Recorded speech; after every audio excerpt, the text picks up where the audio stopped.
once been on the TV.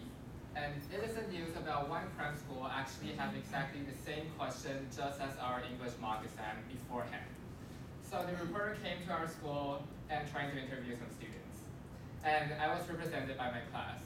When I was on my way to the reporter, I thought that she might probably ask me questions like, how do you feel about this incident? Are you angry about this? However, when I get there, the reporter just said, so later on you will be the victim, and you will say that your best friend is actually in that cram school, and you are really angry about this because he already know all the questions beforehand. Okay, so you really need to act like really mad about this. And I was shocked right there. I do not know what to do. I do not know whether I should tell the truth that I do not know any of this, or I should just tell what the reporter told me 3 seconds ago that my best friend is in that cram school.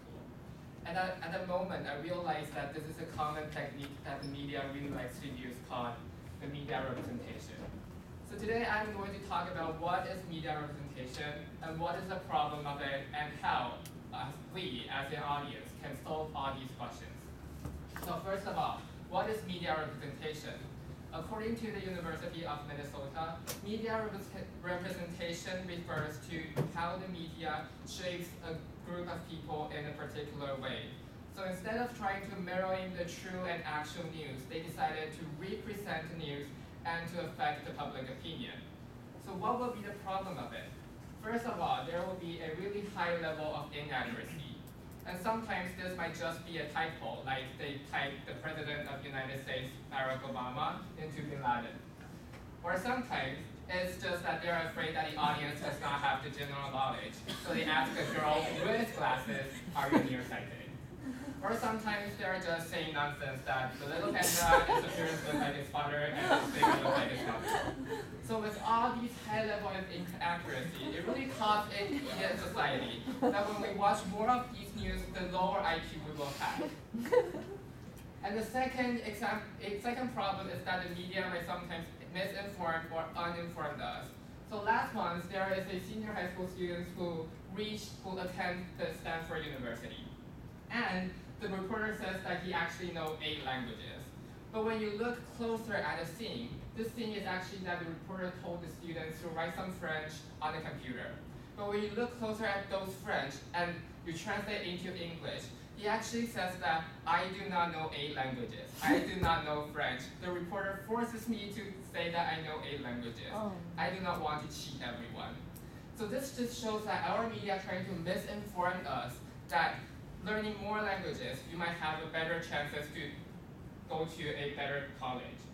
And they try to wrongly affect our public opinion. And the third problem is that every media will have its own political and economic bias, and almost in every news. So for example, last year I have held this conference, and I have successfully invited Mr. Ma as our keynote speaker. But there are 2 different headlines. The upper one is probably more of a TPP party news media because he tried to make the audience criticize Mr. Ma by saying he says that he has a really great leadership in his term. However, the bottom one is more of a KMT party news media because it just wanted to show the audience the great impression of Mr. Ma by saying that he actually is really humorous in his speech. So, with all these problems, how are we going to solve it? It seems like it's all media's fault. What can we do? First of all, we could find a more professional news media. So, instead of just watching those mainstream news media, here are some options that you can choose.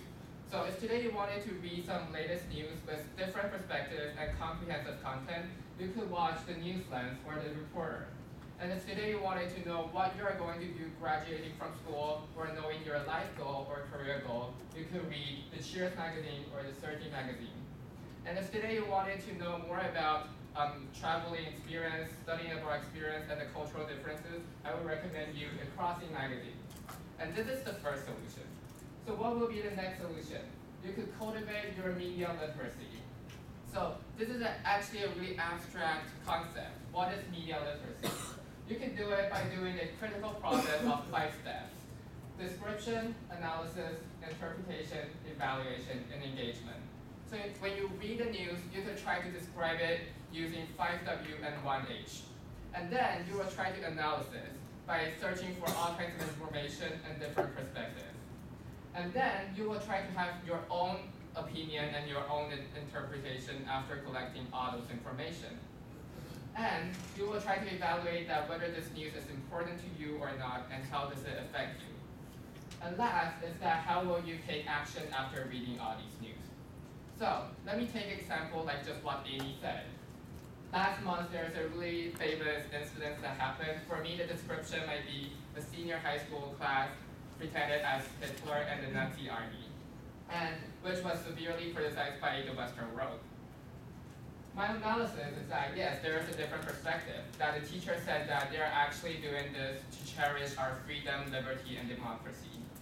But my own interpretation is actually different from Amy. I do feel like, although I know what the students are thinking about, but I think they cross the line that they do not know how the Western world has been attacked by Hitler and the Nazi army.